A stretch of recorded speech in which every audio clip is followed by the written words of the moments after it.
gentle, look at me in the eyes. Don't you lie to me, 'cause I'm your lady. I'll be the river running free to all the oceans of your love. If you can handle me, I'll guide you through my fantasy.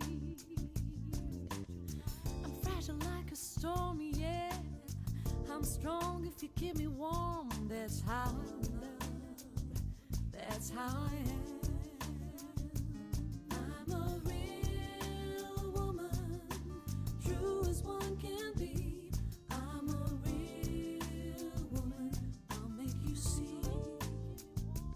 I'm a real woman, true as one can be.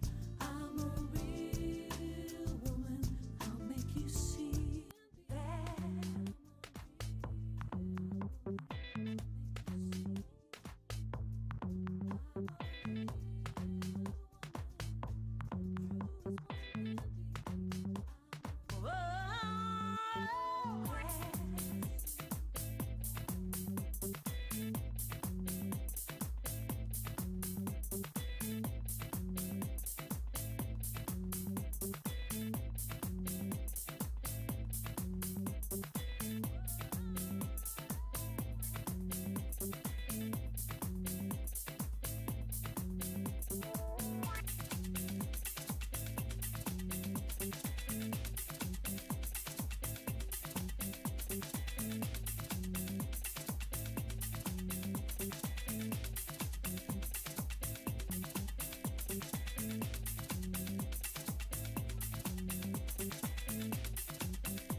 Oh, all right, family. Glad to be back with you today for another episode of Soul Swami Live.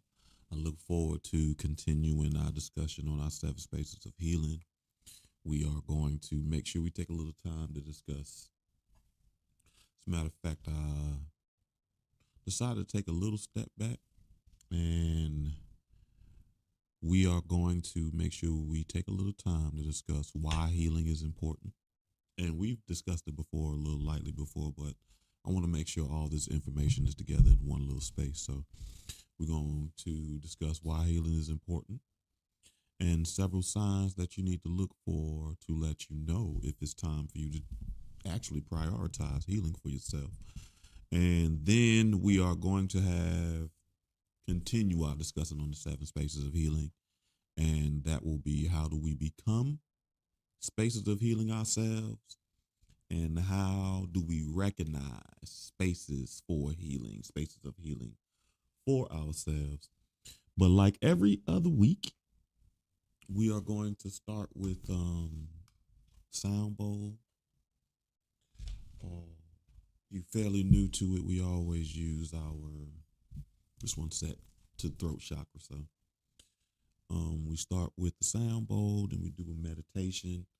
It's hard to tell right now because it's just weird. But we are on our sacral energy point, and the color for that is orange. So definitely pay attention if you are noticing that you're wearing more orange, craving orange food, things like that. Or if your chakra, your sacral is out of alignment, one way that you can do that is through light therapy, color therapy, with dealing with orange. But the element for our sacral is water, and I think we are going to do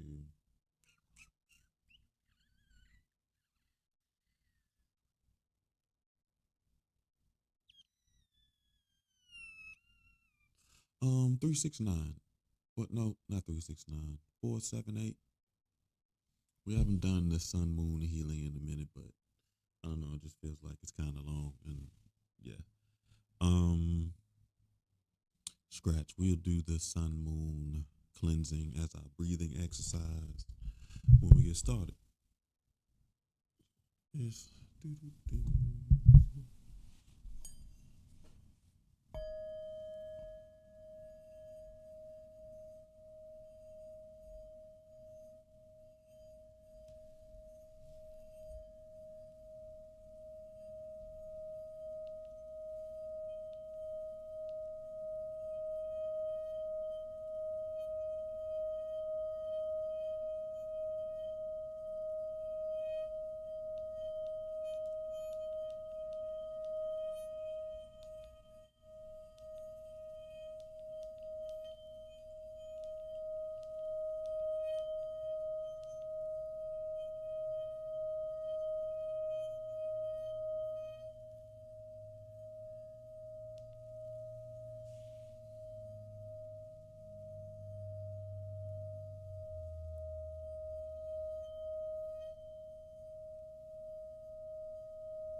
'Not even surprised we got a good sound. I've been clearly and thoroughly communicating lately. So I feel like that's the energy for the family. So I hope you all are taking time to communicate authentically and thoroughly.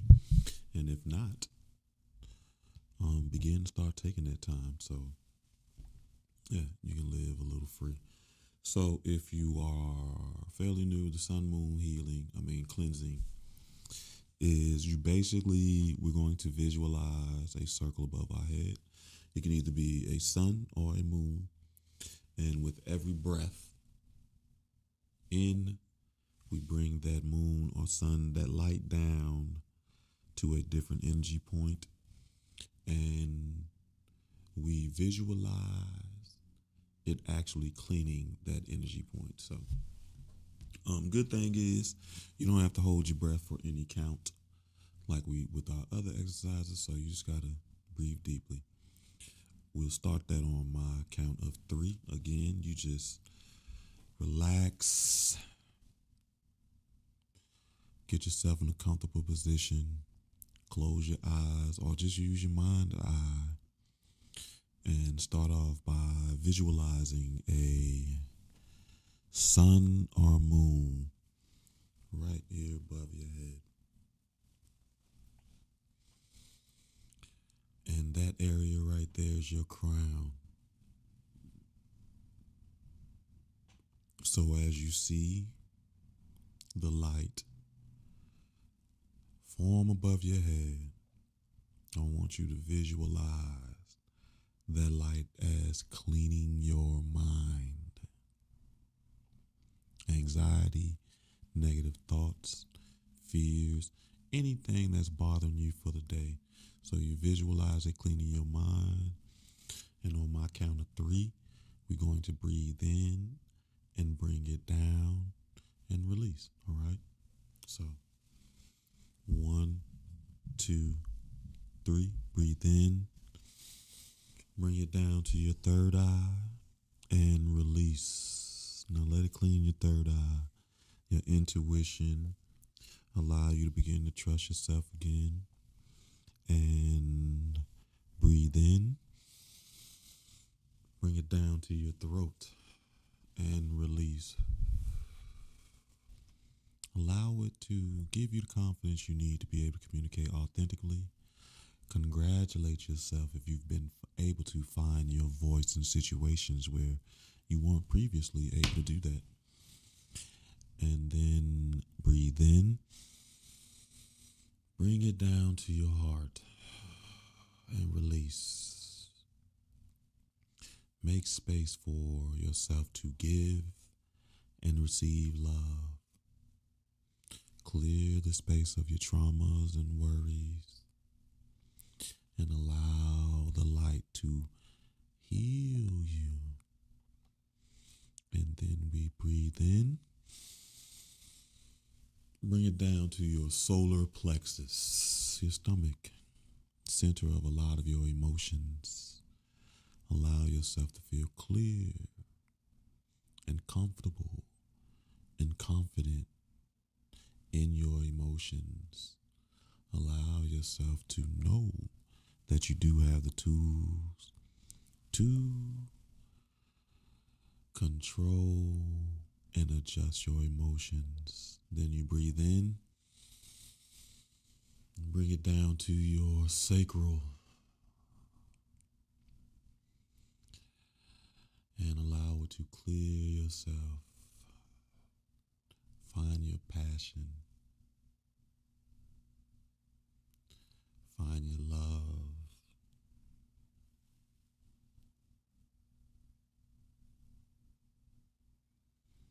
Find your enjoyment. And then breathe in and bring it down to your root. Let it clear you out of feelings of being lost or in your own world. Begin to feel grounded and connected to everything around you again. And this time, when we breathe in, we make sure to bring it up. We're going to go back through every chakra point to cleanse it one more time. So breathe in, bring it up to your solar plexus and release. Breathe in, bring it up to your heart and release. Breathe in, bring it up to your throat and release. Breathe in, bring it up to your third eye and release. Breathe in, bring it up to your crown and release. And as it sits there in this final spot in your crown, I want you to repeat after me. I am a creative being. I deserve to enjoy life. I am emotionally balanced. I welcome sensuality into my life. I am worthy and lovable. I am a creative being. I deserve to enjoy life. I am emotionally balanced. I welcome sensuality into my life. And I am worthy and lovable. All right, so hopefully you're feeling calm, relaxed, like your energy's cleaned a little bit. And we are going to switch. Oh no. I'm thinking about doing something a little different with the cameras. I don't know how I want to do it, but we'll figure it out at some point. Okay, so I think, well, not I think, I know last week we wound up the show like we talked about the seven spaces, but I also model a space, well, not space of vulnerability, but I modeled being vulnerable. I always ask the family to be vulnerable with me. I ask people to share and feel safe and do all these things with me, so I also do it with you all. And we talked a little bit about some of the family disconnection I had during the holidays, and I processed it for a while, and I've essentially came to some sort of decision that I'm actually very comfortable about. You know what I mean? And I think last week it kind of stems from us having that idea where I asked myself, why am I not more emotional over this, right? But ultimately, this also serve as a space of accountability because the brothers from the men's group meeting that I generally have on Monday, that I'm a part of on Mondays, help me to shape or clarify my thought process, and they held me accountable in ways that I hold other people accountable all the time, which is crazy. But ultimately, what I decided to do is to give my mother what she wants.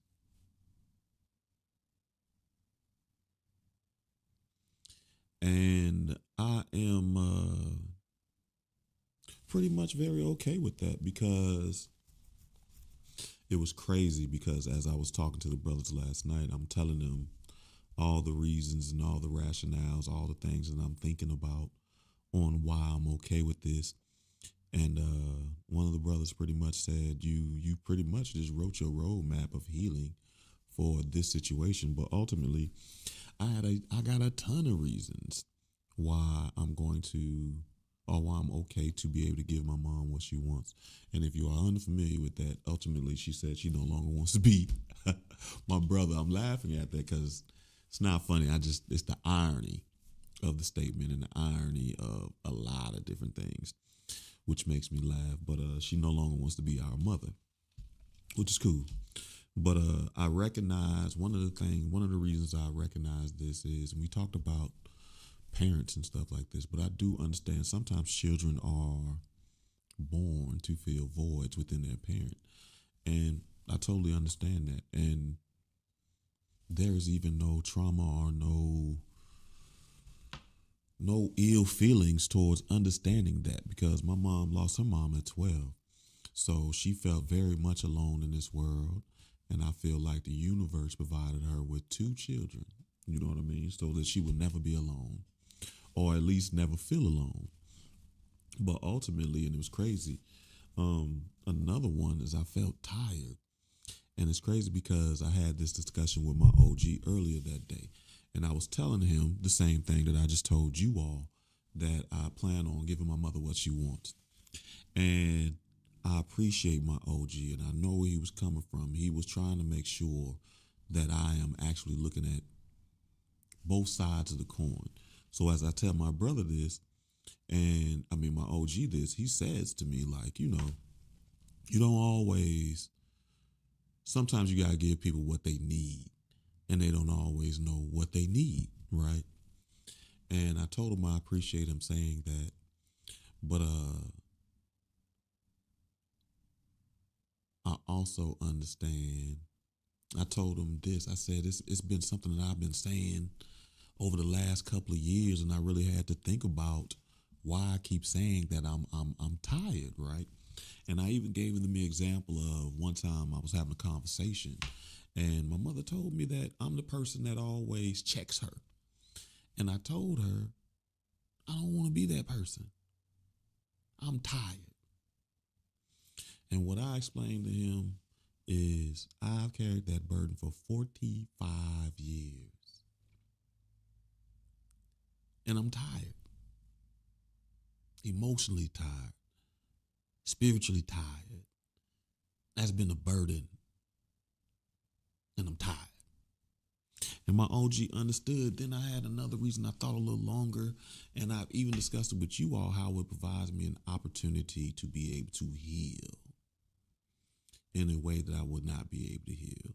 Like my interaction with feminine energy, whether it be women or words and emotions that I've placed as feminine energy, I get an opportunity to redesign who I'm going to be. You know what I mean? And the best thing is I no longer have that weight of feeling like I'm seeking approval. You know what I mean? And it's funny because I had a conversation with my homeboy over the weekend. And it was a woman that I had met one time. And she just happened to overhear me and my homeboy just having a discussion about this situation. And she looked at me and she says, but you always knew that was going to happen, right? And I was like, dang, I did. I've even said it to you all. But it was ironic hearing it from somebody who really doesn't know me like that, to know that that is something that I've kind of feared for a long time. Now I don't got to fear that anymore. It just felt, as a matter of fact, how people tell me when I do Reiki on them, it feels good to be seen. And it felt good that someone could actually see that. But those are all several of the reasons that I'm okay with that. But the main reason is that I realize, I think as people healing, we really have to, one, be conscious of our spelling, and two, start reevaluating our relationship with certain words like trust, right? But what I realize is that my life's path, the direction of my life, how I act, actions, behave, all of those things are based on trauma. And that's not a good thing. And you know, it's crazy. The easiest place to even see that is, and I talked about it in the group, and I think I talked about it with you all last week, is around this idea of trust, right? And when we're growing up, they really tell us trust needs to be earned. You got to be careful about trusting people, all these things. Like, so we are moving through life with a fear-based path on trust, right? And now that I've experienced, and I don't just have to go by what people told me, I have my own life experiences, I've learned that there will be several points in your life that that's exactly what you have to do. You have to trust strangers. So I had to review my relationship with this idea of trust. And there are several too, because I talked about my relationship with this idea of hope as well. And hope is one of the words that I put into a feminine category that I have to really reevaluate my relationship with this idea of hope. Just as much as I had to reevaluate my relationship on all the words, period, a bunch of words. So, and ironically, something else that makes me feel comfortable whenever I'm in this space where I feel like I'm trying to find the clarity to figure out my words. social media has an interesting way to provide some of these things for me, right? And I just happen to be scrolling through TikTok, and I got to do better at this because I really do want to give the people their credit. But I just happen to be scrolling through TikTok, right? And I seen this girl, and she winds up saying that you cannot heal generational curses still seeking the approval of those who are still cursed, right? And that gave me a freedom now, because now, listen, I don't have to worry about her approving me. Now I don't have to worry about her mistreating my kids because she don't like my wife, or excommunicating my wife, or telling the rest of my family that they can no longer come to her house, or putting people out of life anytime. I don't have to worry about that no longer. As a matter of fact, this provides me the opportunity to be able, for the first time in my life, to live for just me. And as I'm telling my brothers in the group all of this, and they're listening, one of them brings up what I tell people all the time: be careful of your spelling. And instead of saying that you're going to give her what she wants,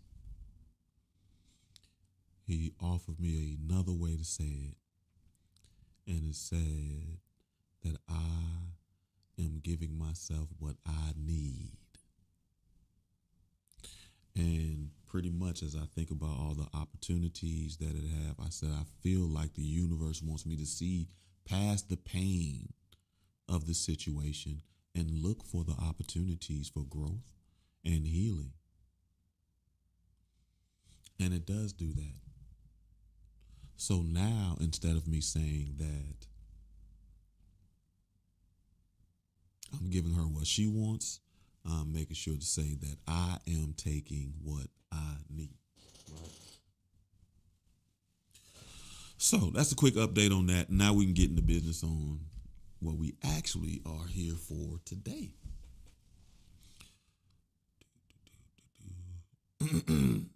So I want to start off with, it was funny because I asked a friend today for a little advice again, because I told you healing is communal, and I don't always know exactly how I want to do these shows or anything. But I asked a friend for a little advice today on how to do it. But I wound up just figuring, since we started talking about the 7 spaces, I do want to go into recognizing them and how to become them. But I also think it's important for us to recognize why healing from our past traumas is good for our emotional well-being and mental health, right?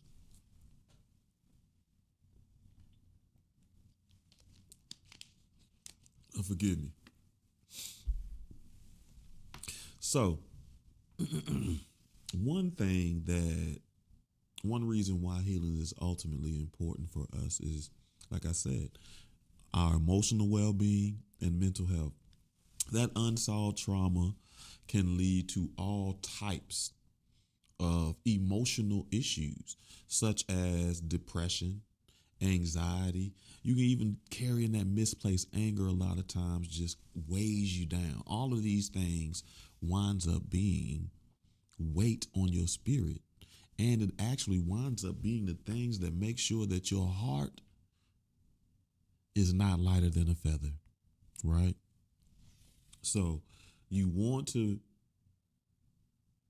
is important to address your emotional well-being, how you live every day, how you are able to deal with emotions. Are you easily overwhelmed by emotions? Can you communicate these emotions, which in turn help your mental health, help to alleviate some of your anxiety, depression, anger, sadness, any of those emotions that are negatively affecting your mental health.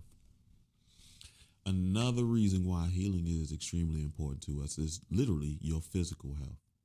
A lot of people, when you are stressed, These stresses can become from traumatic events, traumatic experiences. They can have a physical effect on you. One that a lot of people see a lot of times is lack of sleep or migraines. Headaches show up a lot. Stress will produce headaches, period. Or for me, the example that I gave, or you all know at the beginning of the show, when I started this show, I was so stressed at that point that I was dealing with alopecia. The me not healing, me not being able to cope with all of these emotions. And the wild thing is, you wind up having coping mechanisms for the trauma. But the coping mechanism for trauma just allows you to continue to live in the space of trauma. So even though I had these coping mechanisms, they weren't helping me to alleviate the trauma. So it showed up as alopecia. I started losing my hair, right?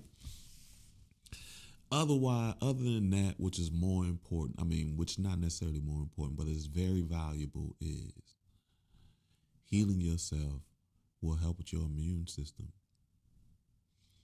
That stress, those worries, that depression, that sadness that's just kind of on you has a tendency to weaken your immune system.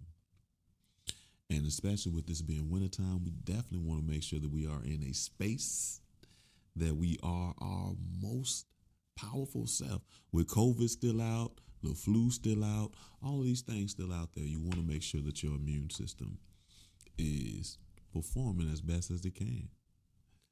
Another reason why healing is important is relationships. Relationships with yourself and relationships with others. How do you view yourself? How do you talk to yourself in these moments where you trusted and it didn't turn out the way you wanted to? You loved and it didn't turn out the way you wanted to. Ultimately, carrying these traumas around or these negative experiences make it way more difficult for us to be able to trust, which we talked about. We've even conditioned to not trust. When the universe provides us all these things without us earning it. We get trust, we get love, we get all those things. So it also will make you with your communication. When you carry those traumas around, literally how you interact with people is based on those traumas, those traumatic events, those negative events. And that is not a positive way to interact with people.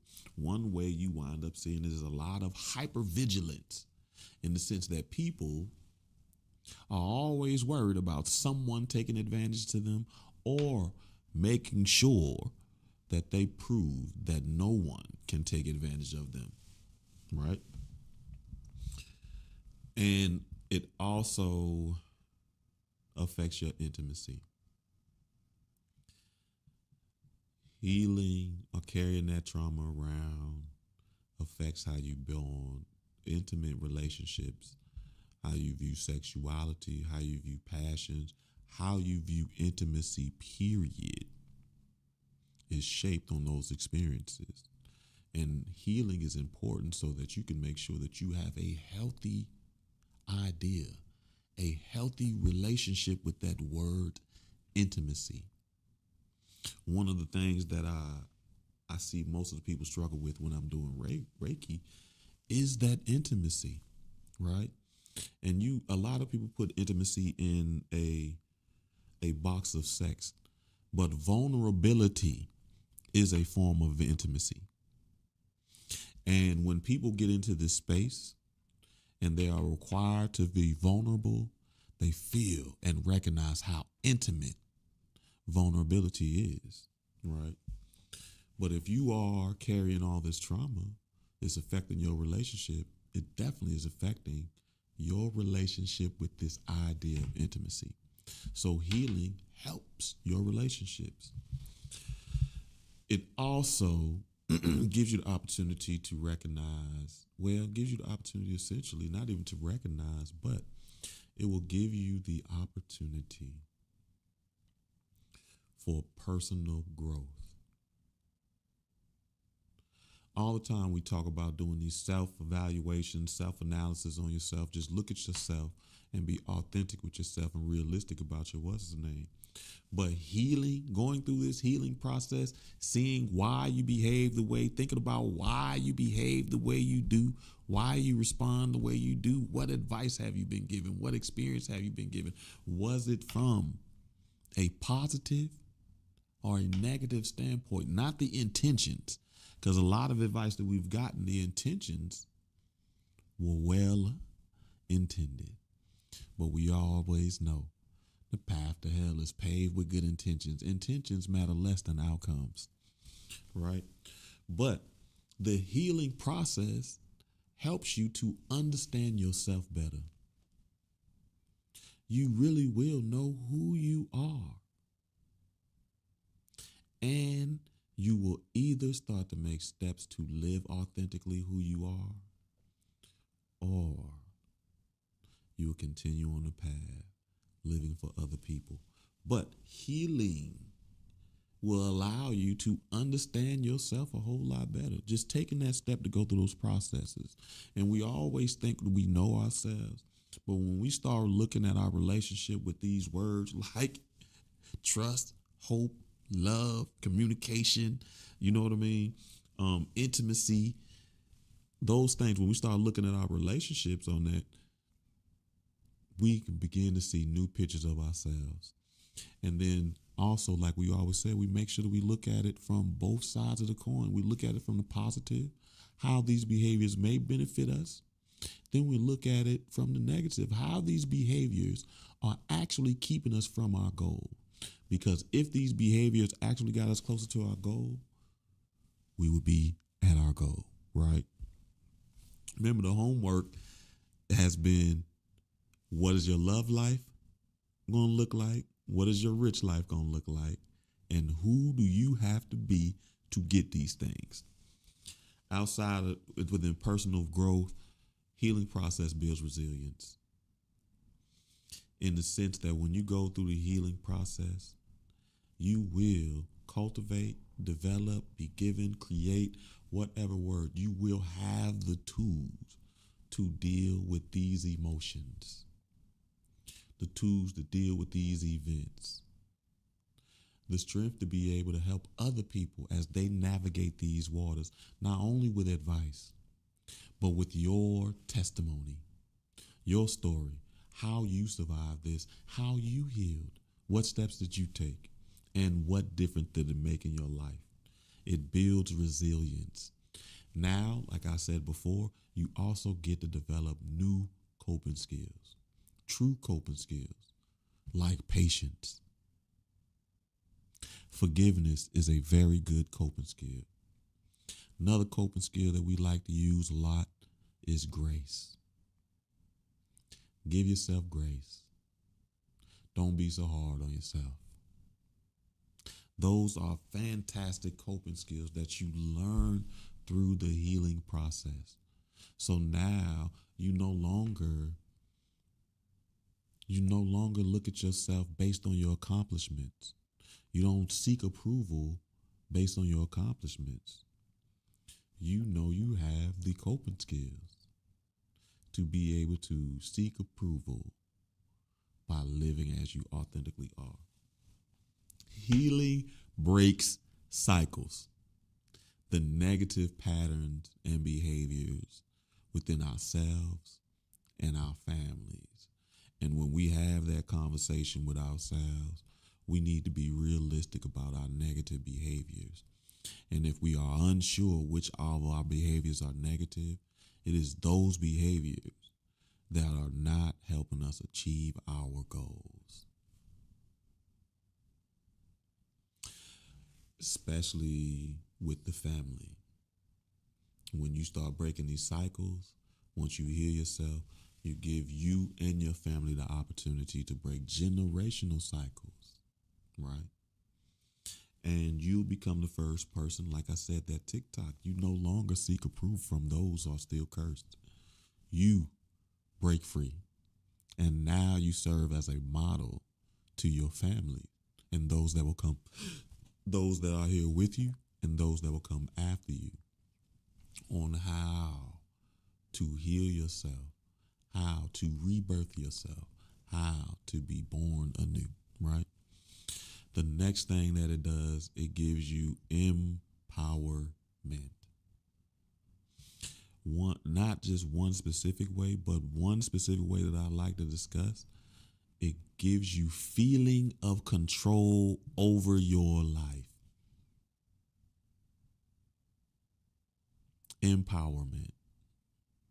Control over your life, right?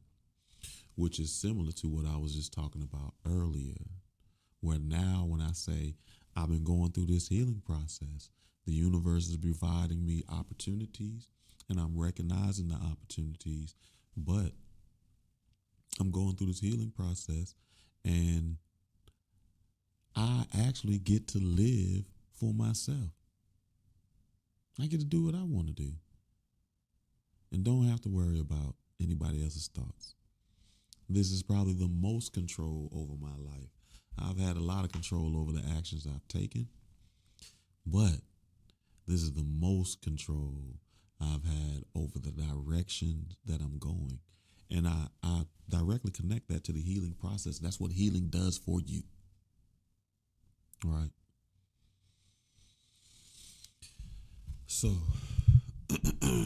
those are 6 things, or 6 ways the healing process is important to us. So now you may ask yourself, how do I know when I need to heal? There are signs. Your body will show you, the universe will show you, something will give you that information so that you will understand. How do I recognize when it's time for me to take the steps to heal? One way you recognize that it's time for you to take the steps to heal is if you have this persistent emotional distress, which is something like anxiety. If you deal with bouts of depression. And these are other words that we have to reevaluate our relationship with. A lot of times when I think specifically with depression, and it happens with anxiety, we have this picture in our mind of what depression looks like. So if it doesn't look like that, we assume it's not depression. But depression has many different faces. And you really do need to assess your relationship with depression to see if you are resembling one of those many different faces of depression or anxiety. I've even had people where I'll be like, yo, you seem a little anxious. Oh, no, I'm not anxious. No, you are very much anxious. You just don't know what anxiety is. It took me forever to know what anxiety is. I'll call it stuff like butterflies in my stomach. Oh, you mean anxiety? Then we use those soft words. And when we use those soft words, we don't develop the tools to be able to address those things. But persistent emotional distress, overwhelmed, anxious, depressed, think about your relationships. But if you are feeling these things on a frequent enough basis, then that is a sign that you need to heal. And I said a frequent enough basis, that is a frequent enough basis for you, right? Some of these things you don't have to deal with every day, which is another thing where you review your relationship. You might not deal with anxiety every single day, but you definitely need to recognize when anxiety is affecting you, right? Masir, good to see you, brother. Thanks for joining us. How else do you know it's time to heal? If you are noticing there's an impact on your daily life, in the sense that you no longer want to do the things that you used to do, not because you've outgrown them or they don't spiritually develop you, or they're not spiritually developing you, but because you no longer have the energy to it. If you're noticing that you are beginning to experience a lot more solitude, and that solitude is not a tool for growth, then that is a sign that you may need to use that solitude for growth and figure out what's going on, right? People have this one all the time, and it's crazy. These reoccurring memories or flashbacks. A lot of people normalize this. They'll tell you, like, I've had this dream since I was 10. Or we not honest.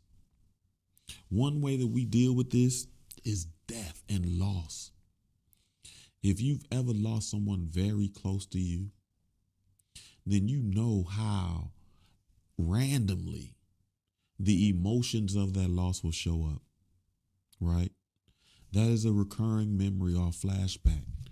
The way you felt when you first experienced that loss.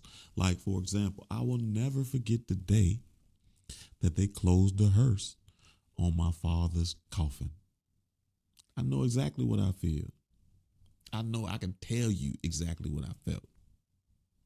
But if these things are recurringly happening and they're showing up as flashbacks, if I'm having nightmares, they're just intruding in on my day too frequently, that is a sign that I may need to pause and take some time for healing, or at least assess if this is the time to do some healing, right? If you are being a little avoidant, whether it's spaces, places, conversations, people, avoidant behavior is a sign that you may need to heal. And it's funny because as we talked about my family disconnection earlier today, one of the questions I had to ask myself and coming to a conclusion was, am I being avoidant? You know what I mean? Am I being avoidant because I don't want to deal with the emotions of it? You know what I mean? And I think I actually overcame the avoidant behaviors last year, or I don't know, Thanksgiving. I don't know when it was. But I really could say, and then this time I had to ask myself, do I want to place myself in this traumatic situation? Avoidance can be a tool too, but you have to recognize if you are avoiding spaces, places, and things because you don't want to deal with the conflict, or if the emotions of these places, of these situations are overwhelming. That is a sign that there is healing that needs to be done.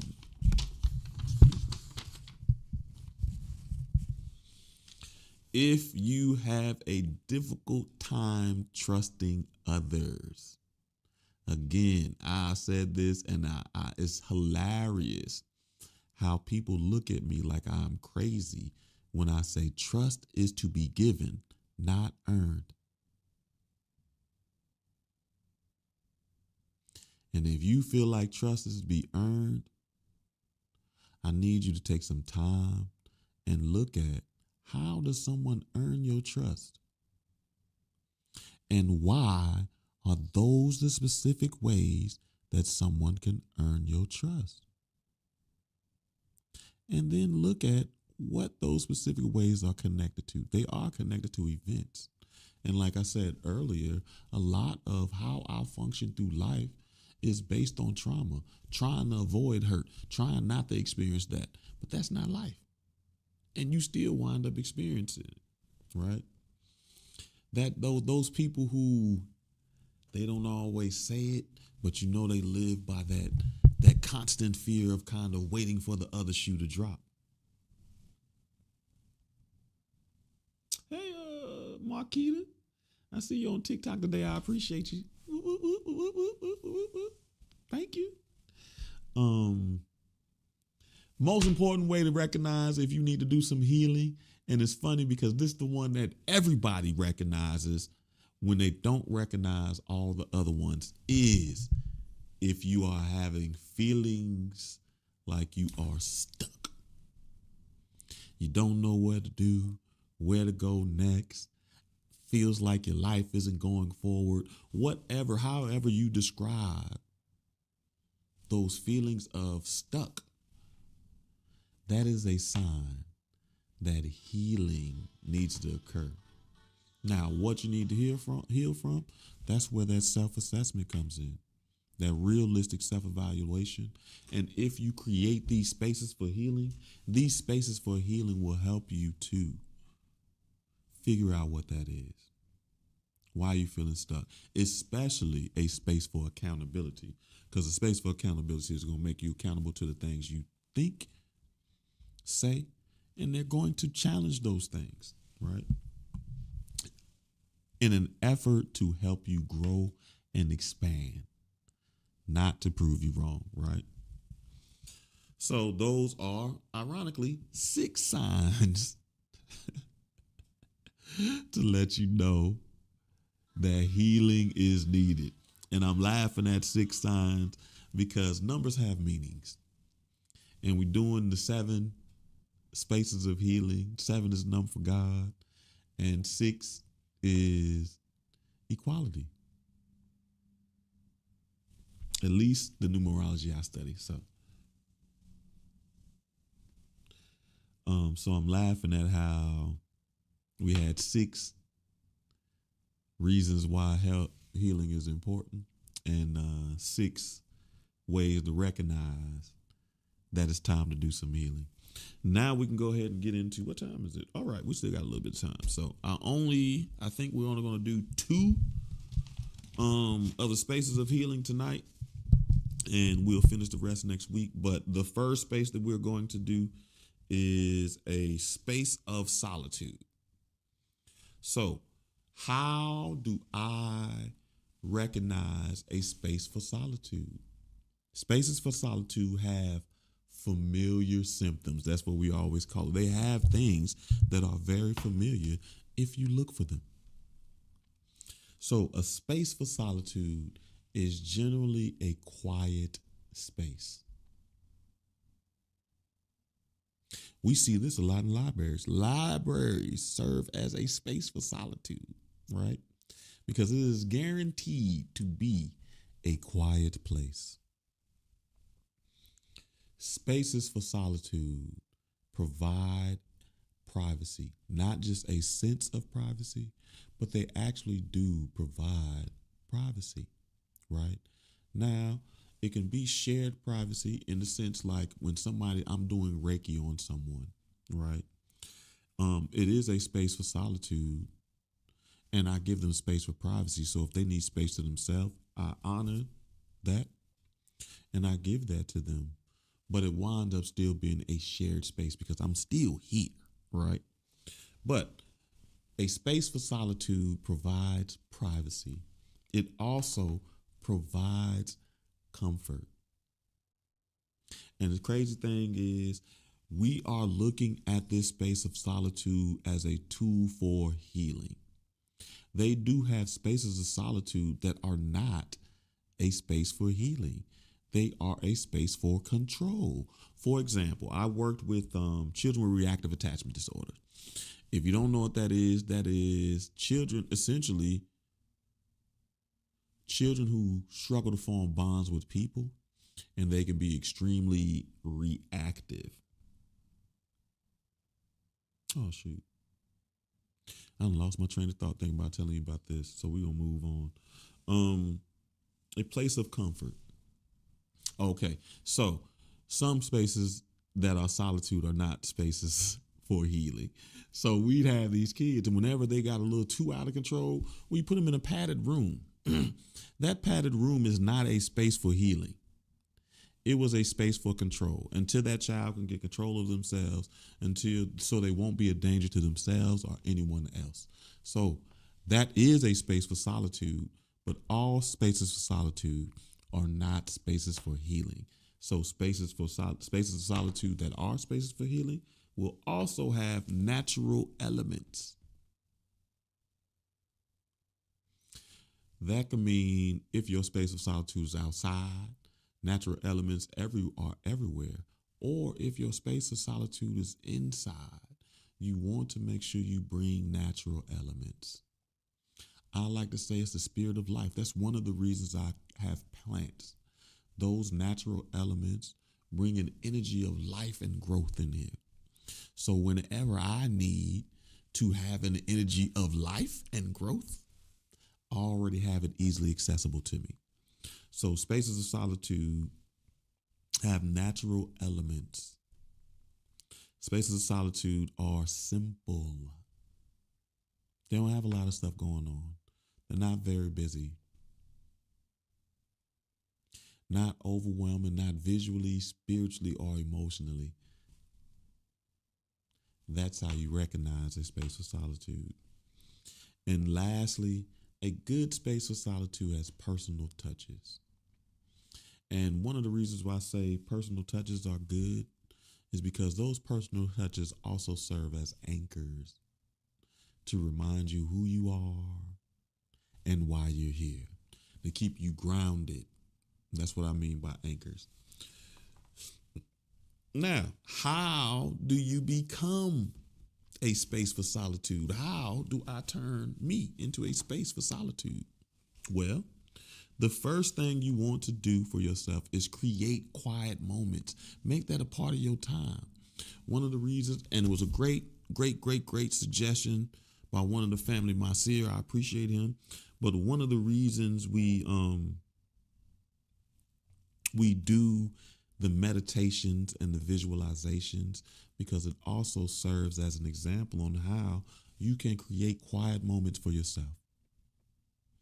Make that a part of your routine. Times where you have for introspection and reflection. You also want to designate a space. And it's funny because when I did a little research on this and I was looking at it, the first thing that popped in my mind is why Jesus used to always go to the mountain. That was one of his spaces of solitude. He had several others, but he had a designated space. I come from the classroom. In the classroom, we used to call it Cozy Corner. So we had a designated space where generally only one kid could go, which was cozy and comfortable, where they can be alone. So you want to create a designated space for yourself to have this solitude. You want to practice mindfulness. And mindfulness is one of those buzzwords, and it's a buzzword that we don't always quite explain what that means. But simply put, be mindful of yourself. Think about you. Be kind. Start thinking about the ways you interact, how you want to change it. You just really want to be thinking about you and how you want to get better. In this space of solitude, practice mindfulness, because once you get out into this world, you're going to have to remember how to affirm yourself in these moments. And it will be easy if you practice mindfulness. Limit distractions. We said that similar is a quiet moments as far as you want to limit distractions. So I know some people, their solitude is good for music. So if you like music, that's good. But I wouldn't suggest you do music, TV, you cooking, all these things. You want to limit distractions. You really want to be able to sit there and just think a while. And as a matter of fact, it was one of the reasons I struggled with meditation, because that I struggled to limit distractions. So I didn't understand what meditation was. Just sit there and think. That's bananas. I got other things. And don't start thinking about all the things that you have to do. Take some time to clear your mind as well. Most importantly, you want to, as we talked about, self-reflection in this space. In the space of solitude, remember, solitude is a tool to be used. And one of the things that you're supposed to do with this tool is self-reflection. Then you also want to respect boundaries. Honor yourself. It is okay if you have some obligations and your need for solitude shows up, honor that need. Respect the boundaries that you have, and then also honor that need for others. Don't be so offended because someone didn't respond quickly. Don't be so offended because someone decided to take time and spend time with other people. Don't be so offended. Honor the fact that other people need solitude too. And it may not just be complete, total solitude. It may just be space away from you. Right? So honor that space for yourself, those boundaries, and respect those boundaries in other people. And lastly, simplify your environment. So if you limit the distractions, simplify your environment. I think about this one teacher. She had so much stuff in her room that it reminds you of like a grandmother's house who's a hoarder. And but those children learn to function in that. I could never function like that. I had to simplify my environment so that it's okay to go through and throw stuff out. One of the reasons you want to do this is because trauma has the ability to attach to material items. These items will remind you of the trauma. It is literally like you living with that traumatic energy. If you're holding on to a shirt or a ring or some clothes or something like that that you think reminds you of that, be careful that you aren't necessarily holding on to the trauma. So declutter your space, right? Those are a couple of ways that you can become a space for solitude. Lastly, before we wrap it up, we're running out of time. We are going to how healing. Second space that we talked about last week was a space for healing. So, how do I recognize a space for healing? So, a space for healing provides comfort and relaxation. So you recognize a space for healing because you feel comfortable and it's easy for you to relax. I laugh at that because I have to create a space for healing. And one of the things that I do is I have a lot of little comfort. That's why I have snacks. I have throws. As a matter of fact, I had somebody come through. As soon as you cross over the threshold of my place, you feel different. You begin to feel like I can relax. People come over here and go straight to sleep sometimes. It smells like healing in here. I've cultivated this space, so you want to have comfort and relaxing. Whether it's pillows, throws, things like that. Be mindful of smells. People come to my house and be like, it smells like a holistic wellness store in here. And it's just me, because I don't have a holistic wellness store. But a space for healing is a space that you see when you enter it. It provides comfort and relaxing. There are natural elements in this space of healing. Again, I explained natural elements. Some of these things will show up several times because it shows you the interconnectedness. So as I described a space for healing, I have plants. One of the reasons I have plants is because they create that energy of growth and life. That is a space for healing. Healing is growth. Healing is life. Healing has actions that go with it. It's not just a word. There are actions. It's not just a noun. It's a verb, right? So natural elements, as we talked about with the space of solitude, a space for healing is decluttered. And like I said, you want to make sure you're paying attention to this because traumas do have the ability to attach to the items, the material items that we have, the things that we have that remind us of these experiences. We have to be mindful on if they're holding on to traumas.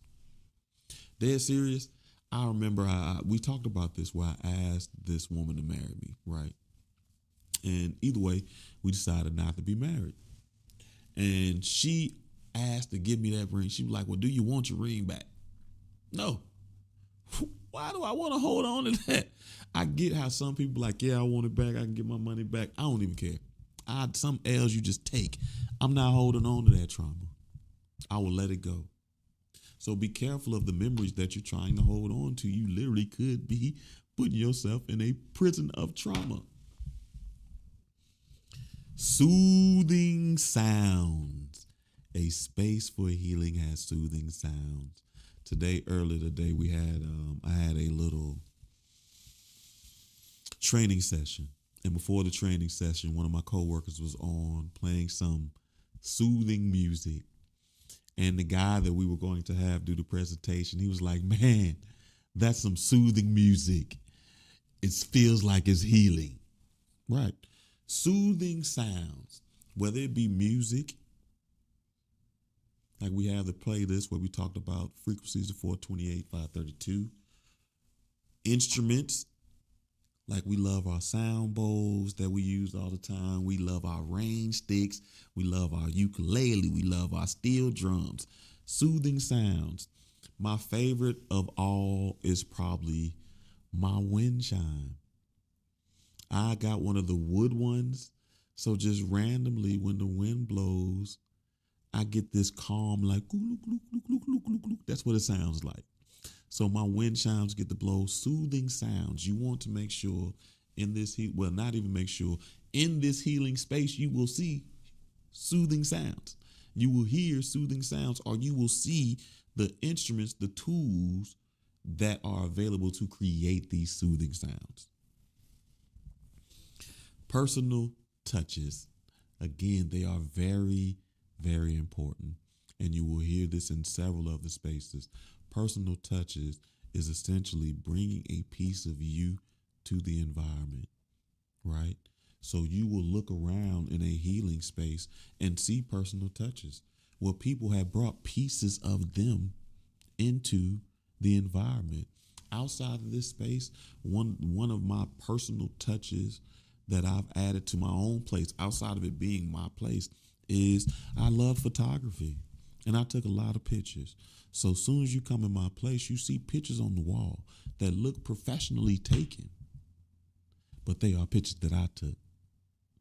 That is how I bring pieces of who I am internally into this space. A certain energy that comes with that. An energy of exploration, an energy of creativity, an energy of risk. Because a lot of those pictures I took at a place where I just jumped off the porch. That's when I moved all the way to Milwaukee and I ain't even know anybody, right? So personal touches, whether it's yours or other people's, if you're in the space, you'll recognize that there are personal touches. And most importantly, a space for healing feels safe and secure. You can recognize that you won't be taken advantage of. Now, realistically, when you first start coming to these places of healing, you may have that ego battle, especially if you have not reestablished your relationship with trust, because your spirit is going to be trusting, but your physical will be like, nope, nope, nope. I don't know this person. I should not feel this safe. No, you should. Healing spaces are safe and secure. And once you had that self-evaluation and that realistic conversation with yourself, it will be easier for you to recognize spaces that are safe and secure. Next, we are going to discuss how do I become a space for healing. One way that you become a space for healing is practice active listening. That means actually listening to someone, paying attention, asking questions, repeating back what they said, making sure what you understand is what they meant. Practice active listening, which is a skill you have to practice, and they don't teach you in school. Some people take active listening. Most everybody had to take speech or talk how English, how to communicate, right? But active listening, practice active listening. Listen to yourself. Listen to others. Practice that. Be present, which is one of the words. The next one is be present. Active listening is be present. Actually stop worrying about everything else you have to do and be there. See the person. Be invested in them. Be present. That's one of the things that I've been working on. As much as I said 2025 is hard work, I literally have been working on trying to be more present in my life. Because my life is always, all right, what we're going to do next, what we're going to do next, what we're going to do next, what we're going to do next, what we're going to do next. So forward and future thinking that is struggle. I struggle to be present right now. This is some of the reasons why I don't even communicate with my friends the way I should, because I'm thinking about the next thing. But I've been working on being present in my life so that I can be present in others' lives. So to become a space of healing, you have to be present in your life and present in others. And that means limit the escapism. We all have something that we use to escape. Limit that, right? You want to be a safe space, right? That means you have to give trust. You have to be non-judgmental. You have to be grace. You have to have forgiveness. You have to be the safe space that you want to be a part of. Right? Show compassion. I was laughing. I was watching this little clip of Dave Chappelle, right? And he started talking about the fires in California and how all these rich people are losing their place. And then he also talked about how online there are a lot of people, you look at the comments under the videos, people are like, yeah, that's what those rich people get, blah, blah, blah, so forth. That's what they deserve. Just buy another one. And he said, see, that's why I hate poor people. And it was a joke. But what he said after that wasn't a joke. He said because they struggle to see past their own pain. That means they lack compassion. How can you watch somebody's house, their love, their past, present, and future burn to the ground, and you say that's what they deserve, or they can have another? Compassion. Be compassionate with yourself so that you can give compassion to others. But practice that ability of compassion, because become a healing space, you have to be a compassionate person. And I'm not even gonna lie. Working with preschool children really, really, really helped me with my compassion. Allowing myself to be trusting of people helped me with our compassion. I give out a lot of hugs. I'm always asking, you need a hug? You need a hug? You need a hug? Because I can see it. I can recognize the energy of people that need a hug because I'm a compassionate person. I look for opportunities to give compassion. And I definitely also miss opportunities consciously. I'm like, sorry, I'm not compassionate to you. But I do know to exercise compassion. To be a space for healing, you need to exercise compassion.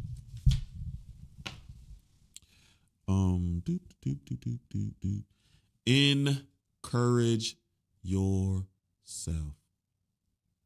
Self-talk is important when you are becoming a space for healing or in a space, the conversations in a space of healing makes a difference too. So encourage yourself. Give yourself affirmations. When you try and fail, encourage yourself to try again. Don't beat yourself. Be mindful of the language that you use. Like, for example, when I used to talk about, I'm funny. I say something funny, I call myself crazy. I no longer do that. I call myself humorous because that is way more encouraging than calling me crazy. I'm not crazy. So encourage yourself. Every time we do an energy point cleaning or healing, we also do affirmations. Affirmations are encouraging yourself. Encourage yourself, right? Also, be patient. Understand that the healing journey is a journey. It's not an event. It takes some time. Once you heal one section, you'll stop, you'll enjoy, you'll celebrate, and then you'll realize there's still more to heal. Once I healed my daddy issues, I had to also heal my mama issues. To heal my mama issues, I can heal my relationship issues. There's always going to be something because there are a lot of different things that came together to create who you are today. So peeling those layers back one at a time will take time. So be patient with yourself and give yourself grace. All right. Okay, family. So those are the two that we will do that we did this week. Since it is past 8 o'clock, I won't keep rambling on. Well, not rambling on. I won't keep talking. Hey, Toddy, I see you joined a little late. I hope you're okay. So I've been harassing Toddy because she had to go to a United Negro breakfast, I guess, for Martin Luther King Day. It wasn't the United Negro breakfast. I just called it that. I recognize that I am a hard friend to have because I will harass you. But hey, Toddy. So just to cover what we talked about tonight. We discussed why healing is important. When is it time to heal? How to recognize and how to become a space for solitude and a space for healing. So next week we'll try to cover, I know we'll cover at least love, accountability, and risk. But if time allows us, we will also talk about trust and forgiveness. And those will be our 7 spaces of healing, right? I hope everyone has had a good evening. I hope if I don't catch you next Tuesday, remember Thursday we will be continuing reading the Celestine prophecies, and I really do. We're on that part where we're talking about we're a little past control mechanisms, and we're beginning to understand how our control mechanisms, how our parents came together to create us, and how we control other people. So hopefully we can see you Thursday for a book club. If not, I'll see you next Tuesday as we continue our discussion on the 7 spaces of healing. I thank you, family. I appreciate you, and I'll catch you later. If not, next Tuesday as we continue our discussion on the 7 spaces of healing. I thank you, family. I appreciate you, and I'll catch you later.